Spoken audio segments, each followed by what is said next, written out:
हरे कृष्णा।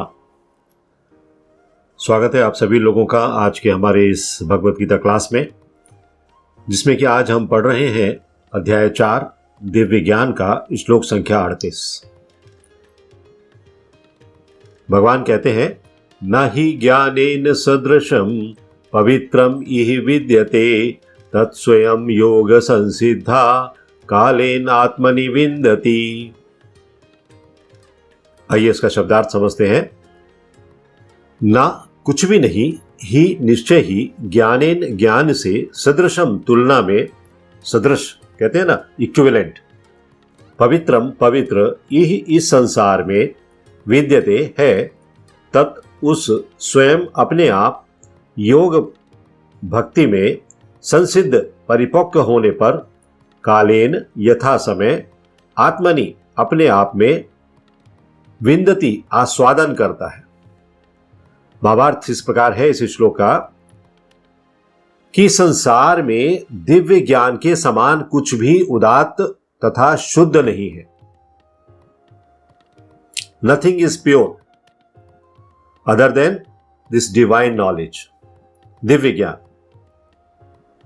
ऐसा ज्ञान समस्त योग का परिपक्व फल है। समस्त योग साधना जो हमने की है उसका एक मैच्योर्ड फ्रूट क्या है, परिपक्व फल क्या है, वो ये दिव्य ज्ञान है। जो व्यक्ति भक्ति में सिद्ध हो जाता है, तत्स्वयं योग संसिद्धा, जो भक्त भक्ति में सिद्ध हो जाता है वो यथा समय अपने अंतर में इस ज्ञान का आस्वादन करता रहता है। जब कोई भक्त भक्ति में उसने सफलता प्राप्त कर ली, सिद्धि प्राप्त कर ली, तो क्या होता है, यथा समय अपने अंतर में, अंतस में, इंटरनली, बाहर से नहीं, दिखावे में नहीं, अंदर से उसे वो आनंद की अनुभूति होती है, उस ज्ञान का आस्वादन वो प्राप्त करने लगता है, क्योंकि वो ज्ञान जो है वो दिव्य ज्ञान है। आइए इस श्लोक को तात्पर्य में हम और समझते हैं। Purported by His Divine Grace A.C. भक्ति वेदांत स्वामी श्रील प्रभुपाद की जय। श्रील प्रभुपाद लिखते हैं कि जब हम दिव्य ज्ञान की बात करते हैं, डिवाइन नॉलेज की बात करते हैं, ऐसा ज्ञान जो इस साधारण जगत का नहीं है, इस भौतिक जगत का नहीं है, ये भगवान के द्वारा दिया गया विशेष ज्ञान है, तो हमारा प्रयोजन आध्यात्मिक ज्ञान से होता है। दिव्य ज्ञान का मतलब आध्यात्मिक ज्ञान, स्पिरिचुअल नॉलेज। भौतिक जगत के ज्ञान की बात यहां नहीं हो रही है कि हमने बीटेक कर लिया, एमटेक कर लिया, बीकॉम कर लिया, एमकॉम कर लिया, ये सब डिग्रियां जो हैं वो भौतिक जगत की हैं। यहां आध्यात्मिक ज्ञान की बात हो रही है, स्पिरिचुअल नॉलेज की बात हो रही है। तो निस्संदेह दिव्य ज्ञान के समान कुछ भी उदात्त और शुद्ध नहीं है, ऐसा भगवान यहां बताते हैं कि जितना दिव्य ज्ञान शुद्ध है, इंस्पायरिंग है, उतना और कुछ भी नहीं है। अज्ञान ही हमारे बंधन का कारण होता है। हमारे बंधन का कारण क्या है? इस जगत में, इस भौतिक जगत में जब हम कर्मों के बंधन में लिपटे हुए हैं, आसक्ति में डूबे हुए हैं, हमारी इंद्रियां हमारे बस में नहीं है, तो हमारे बंधन का कारण क्या है? ये अज्ञान ही है। और ज्ञान हमारी मुक्ति का साधन बनता है। ये जो दिव्य ज्ञान हमें प्राप्त होता है, ये हमारी मुक्ति का साधन बनता है। ये ज्ञान भक्ति का परिपक्व फल है।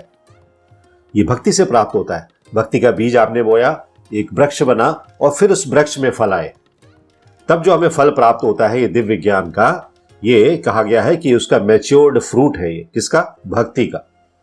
जब कोई दिव्य ज्ञान की अवस्था प्राप्त कर लेता है तो उसे अन्यत्र शांति खोजने की कोई आवश्यकता नहीं रहती।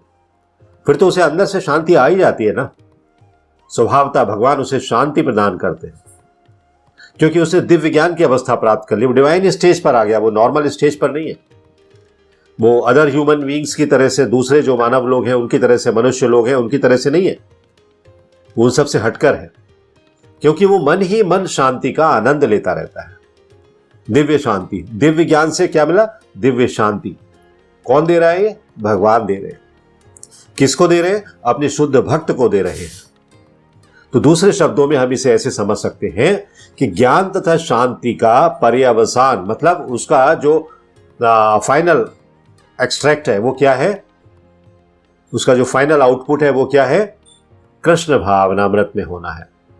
कोई भक्त जब कृष्ण भावनामृत में हो गया तो निश्चित तौर पर उसे ज्ञान भी हो गया और शांति भी हो गई। भगवत गीता के संदेश की यही चरम परिणति है। जो मैक्सिमम इंफॉर्मेशन या नॉलेज भगवत गीता से हमें मिल रहा है वो कहां तक ले जा रहा है आपको, इस परम शांति और परम ज्ञान की ओर, जो हमें भगवान की सेवा करने के लिए प्रेरित कर रही है, हमें भगवत धाम जाने के लिए प्रेरित कर रही है, गोलोक धाम जाने के लिए प्रेरित कर रही है। आइए इस विषय को इस तरह से और समझते हैं। न ही ज्ञानेन सदृशम पवित्रम इह विद्यते, जो श्लोक की पहली लाइन है, यहां जो इह पद प्रयोग किया गया या शब्द प्रयोग किया गया है वो इस मनुष्य लोक का, इस हमारे पृथ्वी लोक का वाचक है। यहां क्योंकि सबकी सब पवित्रता जो है हमें कहां प्राप्त होती है, हम टोटली प्योर हो जाएं, इम्प्योर ना रहे, इस मनुष्य लोक में ही प्राप्त हो सकती है, इस मनुष्य रूप में ही प्राप्त हो सकती है, इस मानव देह में ही प्राप्त हो सकती है, इसके अलावा और कहीं नहीं। किसी भी दूसरी योनि के किसी भी दूसरे शरीर में यह पवित्रता प्राप्त करने का अधिकार और अवसर हमें नहीं मिलता है। कहां मिलता है, सिर्फ इस मानव देह में ही मिलता है। तो ऐसा अधिकार किसी अन्य शरीर में नहीं है। अलग अलग लोकों के अधिकार भी मनुष्य लोक से ही मिलते हैं। यहां जो हम कर्म करके जाते हैं उसके अनुसार ही हमें दूसरे लोकों में दूसरे शरीर प्राप्त होते हैं। तो यह बात तो बहुत ही महत्वपूर्ण है कि हमें क्या करना है, इस ज्ञान को प्राप्त करना है, क्योंकि इस ज्ञान से हमें वो पवित्रता प्राप्त होती है, वो शुचिता प्राप्त होती है, वो शुद्धता प्राप्त होती है। संसार की स्वतंत्र सत्ता को मानने से क्या होता है, हमें दुख होने लगता है। क्यों? क्योंकि हमें सुख लेने की इच्छा हो जाती है, और जब सुख लेने की इच्छा होती है तो पाप उत्पन्न होते हैं, और पाप उत्पन्न होते हैं तो हमें दुख होते हैं। सीधी सीधी बात, एक पूरा समीकरण है ये। इस इक्वेशन को हमें ऐसे समझना चाहिए। भगवत गीता में भगवान कहते हैं, श्री भगवान उवाच काम एष क्रोध एष रजोगुण समुद्भवा, काम एष क्रोध एष रजोगुण समुद्भवा महाशनो महापापमा विदध्येनम इह बैरिणम। अर्थात क्या है कि काम एष क्रोध एष, काम और क्रोध क्या है, मेरा मनचाहा हो जाए, यही काम है, यही इच्छा है मेरी कि सब कुछ मेरे हिसाब से होता रहे, मैं अपनी उंगलियों पर सारी दुनिया को नचाता रहूं, तो हम प्रसन्न रहते हैं।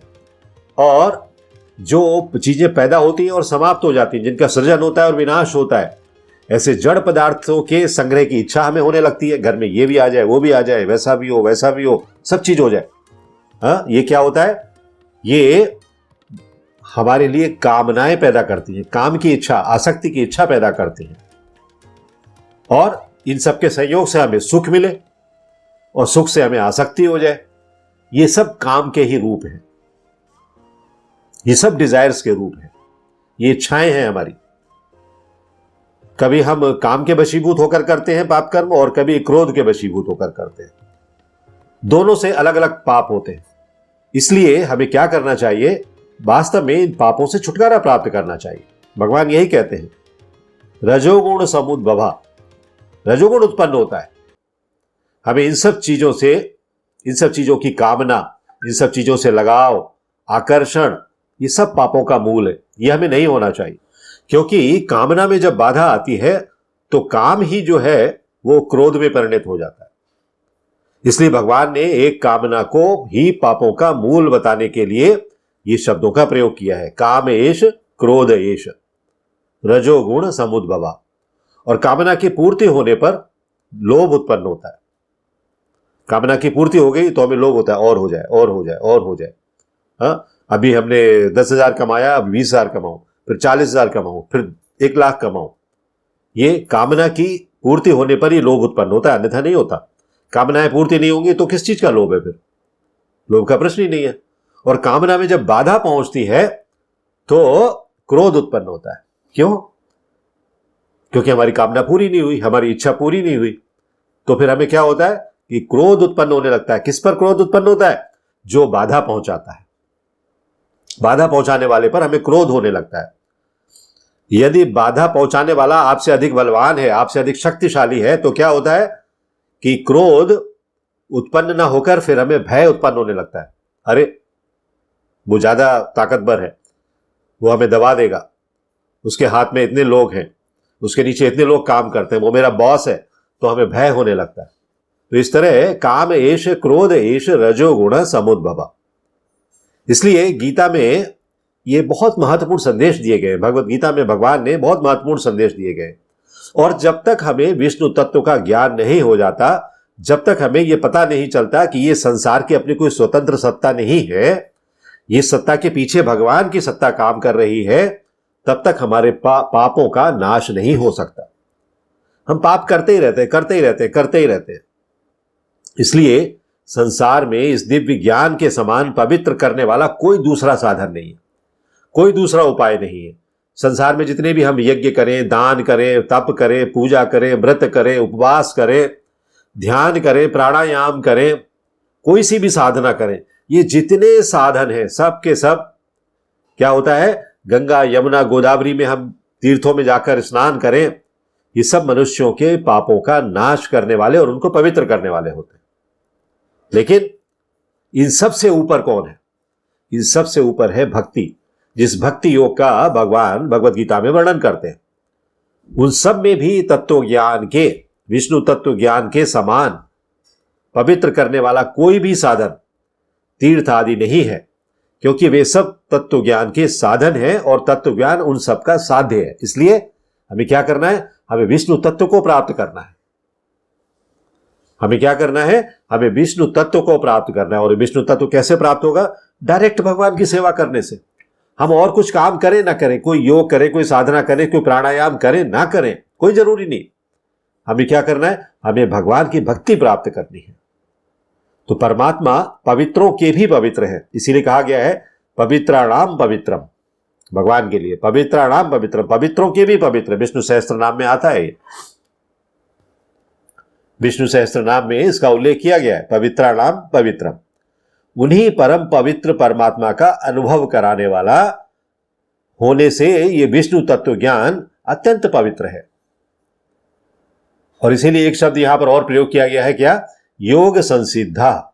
जिसका कर्म योग सिद्ध हो गया है, अर्थात कर्म योग का अनुष्ठान जिसने पूरा प्राप्त कर लिया है, मतलब निष्काम भाव से कर्म करने लगा है, वो क्या है? योग संसिद्ध है। ऐसे व्यक्ति को यहां पर योग संसिद्ध कहा गया है, अर्थात वो सिर्फ निष्काम भाव से कर्म करता है।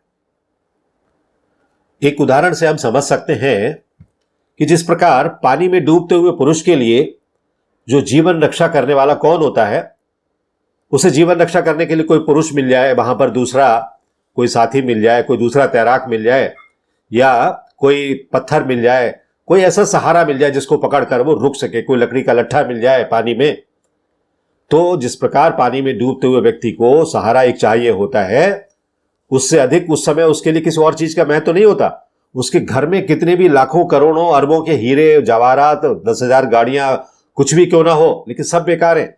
उसको उस पानी में उस समय क्या चाहिए? उसके जीवन रक्षा करने का एक माध्यम चाहिए।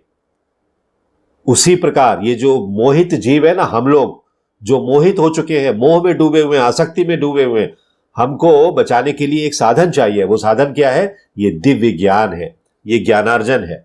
इससे बड़ी कोई संपत्ति नहीं होती है, इससे बड़ा कुछ भी नहीं है। तो योग में संसिद्धि का मतलब है, इस भक्ति योग में अगर हमने सफलता प्राप्त कर ली है तो हमारा अंतःकरण अपने आप शुद्ध होने लगता है। और जब अंतःकरण शुद्ध होता है तो हमें आत्मज्ञान प्राप्त होने लगता है, हमें हमारा सेल्फ रियलाइजेशन हमको होने लगता है। और इस चित्त की शुद्धि के लिए बाहर से कुछ प्रयास नहीं करना है, ये सब अंदर से हमें खुद करना है। और हमारे गुरु वर्ग जो है, वो गुरु वर्ग हमें उस चित्त शुद्धि के लिए प्रेरित करते हैं, हमें दिशा दिखाते हैं। जैसे भगवान श्री कृष्ण ने अर्जुन को दिशा दिखाई और अर्जुन का चित्त एकदम स्वच्छ हो गया। पहले वो कंटामिनेटेड था, दूषित था, जब वो मोह में ग्रसित था। लेकिन जैसे ही उसने मोह का त्याग किया, भगवान को समर्पण किया, फिर क्या करने लगा? फिर वो परिप्रश्नेन सेवया, भगवान से प्रश्न करने लगा, भगवान से प्रश्न करके उनके उत्तर जानने लगा और उसका मोह भंग हो गया। तो इसी तरह से हर भक्त को इस तरीके के मोहों से अपने आप को दूर रखना चाहिए। और कालेन एक शब्द यहां पर प्रयोग आया है। कालेन शब्द का अर्थ है कि साधक या भक्त जितना प्रयत्न करता है उसके हिसाब से काल निश्चय होता है। भगवान नहीं बता रहे कि कितने काल में ये होगा, 2 घंटे में होगा कि 2 दिन में होगा कि 2-4 साल में होगा या 2 युगों में होगा या 2 जन्मों में होगा, पता नहीं। आपकी भक्ति के लेवल के ऊपर है ये कि वो कालेन, वो समय कितना लगने वाला है, समय कम लगेगा या ज्यादा लगेगा। अतः क्या करना चाहिए, सभी भक्तों को चाहिए कि वे इसके लिए निरंतर प्रयास करते रहें। और इसको प्रयास करने के लिए श्री चैतन्य महाप्रभु ने हमें एक ही महामंत्र दिया है, एक ही उपाय दिया है। हरे कृष्णा कृष्ण कृष्ण हरे हरे, हरे राम राम राम हरे हरे। हरे कृष्णा। यदि आपको यह वीडियो पसंद आया हो तो लाइक करें और अपने मित्रों तथा संबंधियों के साथ शेयर करें। ऐसे ही अन्य वीडियोस के लिए हमारा चैनल सब्सक्राइब करें और बेल आइकन दबाना ना भूलें।